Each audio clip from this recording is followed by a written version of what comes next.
Hello, I'm Mitra Sorrells in the PhocusWire studio, and I am joined by Jeremy Sampson. He is CEO of the Travel Foundation, and Josh Ryan-Saha. He is Director of Traveltech for Scotland. Welcome.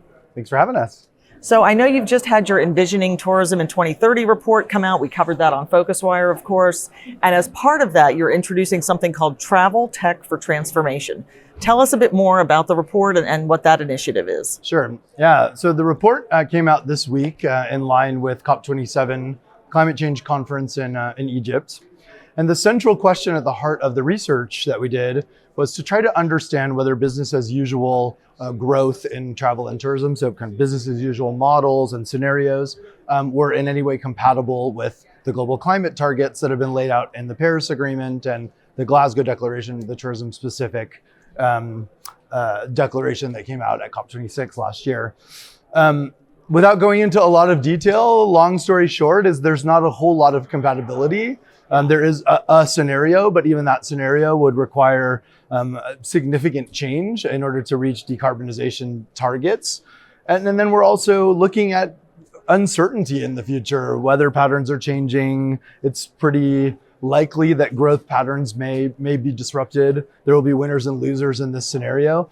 At the end of the day, our hope is to create more dialogue around this, create more awareness around the likelihood of uncertainty and to plan for uncertainty, to stay ahead of that uncertainty by building in resilience. And what better way to do that than through innovation and through tapping into the good energy that exists within the Traveltech community to disrupt business as usual. Right. So that comes our initiative. Yeah. Yeah. Going into it with eyes wide open, I guess, not trying to fool ourselves that the same old thing is going to bring different results, right?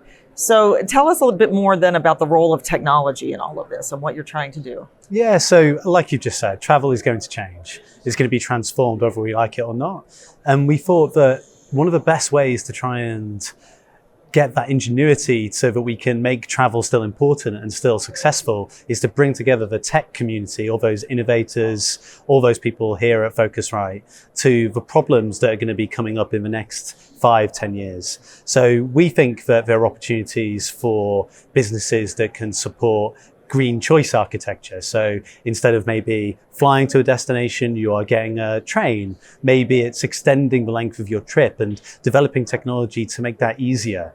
It could even be about sharing tech companies' data so that we can help governments understand where they should be making those infrastructure investments. So we think the technology community is innovative. There are travel tech companies across the world that should be focused on some of these problems and opportunities for the next sort of decade. Yeah. Just to add to that, some of the challenges that we expect to be exacerbated through crisis have problems that have been there for a while, and particularly those problems that exist when you think about things from a destination perspective. So DMOs and others working in destinations have almost universally, every destination around the world suffers from some of the same challenges around governance, around having good access to data, having people move around, engaging with visitors and being sort of ahead of the game on visitor management, visitor behavior.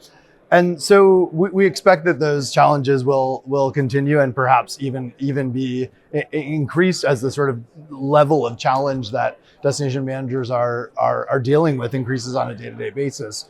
So the idea here is to really make sure that destinations are squarely in the focus. There's a lot of innovation that's happening at the business level and private sector, but to support destinations with the very challenging remit that they have and to bring them together to actually be a part of that equation, we think is an exciting opportunity. The other piece I want to mention is that and our report clearly calls out the potential for increasing inequity when it comes to vulnerable places, people, communities. We saw in COVID, national parks and other protected areas that were under quite a bit of pressure all of a sudden. Right. Some communities that lost tourism altogether. Right. And we want to make sure that there's an equity component of this innovation. We think there's lots of ways to potentially be disruptive in the way that benefits are distributed to build in that resilience in an equitable and inclusive manner as well.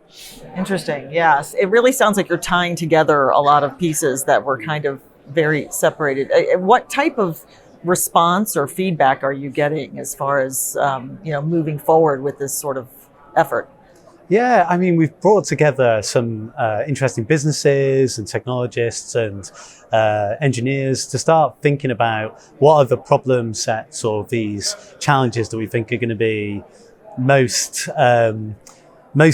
amenable to sort of tech solutions and new ideas. So we're getting a really good response. I think a lot of people just recognize that travel is changing, and with what's happening in destinations around climate, perhaps around adaptation, these are salient problems that we're experiencing now. And so they want to work on these problems. They want to be ahead of the game. There's money to be made in addressing future problems. Yeah.